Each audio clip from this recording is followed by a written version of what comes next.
Picayune Dreams is a roguelike mashup between bullet hell bosses and Vampire Survivors-esque auto-shooter crowd control type games, which I guess is called Bullet Heaven now, making this game the first example of bullet purgatory. I haven't played Vampire Survivors or any other games in that sort of genre, so I can't exactly compare and contrast Picayune to anything else, but as an introduction to the genre, I really like what I've seen. To go over the mechanics briefly, you fire a constant stream of bullets, which you need to use to hold back a constantly growing horde of enemies. Killed enemies drop XP that you need to physically get close to pick up, creating a risk-reward dynamic where most of the dropped XP is where the enemies currently are, meaning you can either flee but have to come back for the XP or simply abandon it, or you can risk taking on the horde to get your next level up quicker. Once you get enough XP, you can choose between 3 different upgrades, which range from things like increased max health or XP pickup range, to upgrades to your basic shot, to new attacks like flamethrowers, missiles, and snow globes, and all of which can be upgraded multiple times into infinity. At first there isn't a huge variety of upgrades to get, but as you play, you permanently unlock new ones, mostly through leveling up and mastering older ones, which will appear in later runs, allowing for both a wide variety of builds without overwhelming you with choice right at the start. To be honest, I love the core gameplay loop. There's something so satisfying about building up a good set of upgrades and then just tearing through enemies in the later game. It achieves the perfect balance between viscerally satisfying while still being tense and challenging, especially in the late game, since for every 100 enemies you kill with not but a mere glance, there's 200 more that just spawned right behind you. You need to be smart, not to mention nimble, and balance your retreating with crowd control of the ever-growing horde. And even though most of the bullet hell stuff only really happens in boss fights, the skills are still pretty important here for maneuvering out of a tight spot. Which brings us to the boss fights and the bullet hell aspect of the game. There are 5 bosses in the game, each with their own cycle of patterns that are all pretty fun to dodge through. Some can seem difficult at first, but once you get the hang of them, they're not too bad. Although they're difficult enough that if you let the fight drag on too long, you will get hit at least a few times. That's something I really appreciate about this game, the way it meshes its bullet hell parts with the auto shooting sections. As I mentioned, you need to dodge through enemies to survive the ladder, but you also need to build up a strong enough character to be able to kill the bosses before they can wear you down.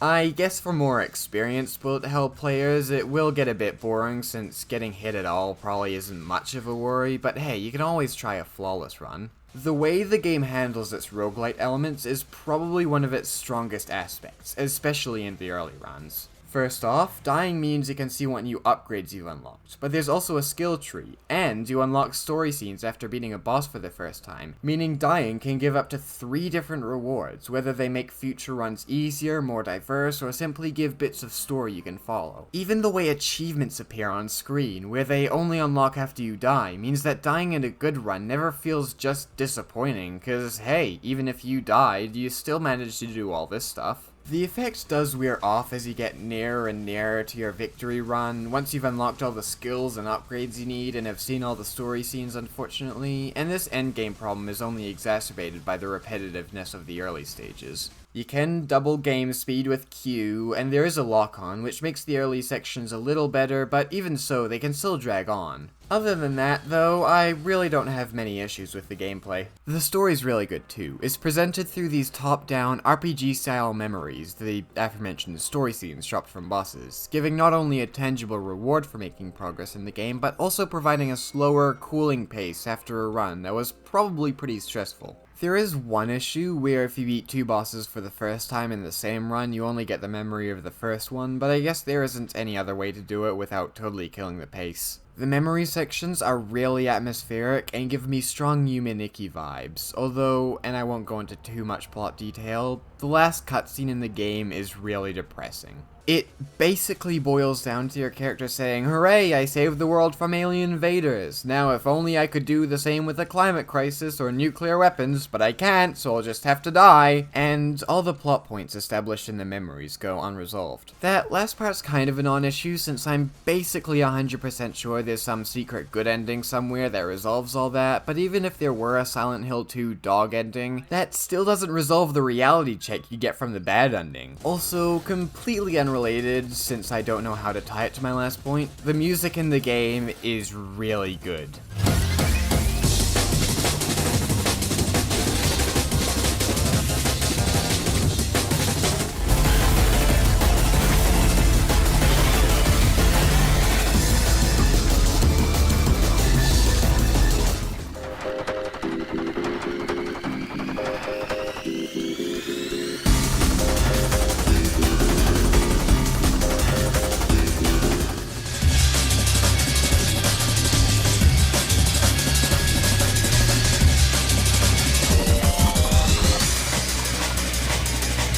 It's called breakcore in the Steam description, but it might be more jungle / drum and bass. I don't know. I'm really bad at genre ID, and to be honest, I don't really care, cause whatever genre it is, it's really good. Especially the final boss theme, which is also used in the trailer, and is honestly a pretty big part of why I even bought the game in the first place. The visuals are also really good as well. All the enemies have this weird 3D effect to them that just looks really cool in a sort of gross way, and all the GUI is stylized to look like a computer terminal, even to the point of the descriptions for upgrades literally just being their code, at least until you look at them outside of missions. This game isn't for everyone.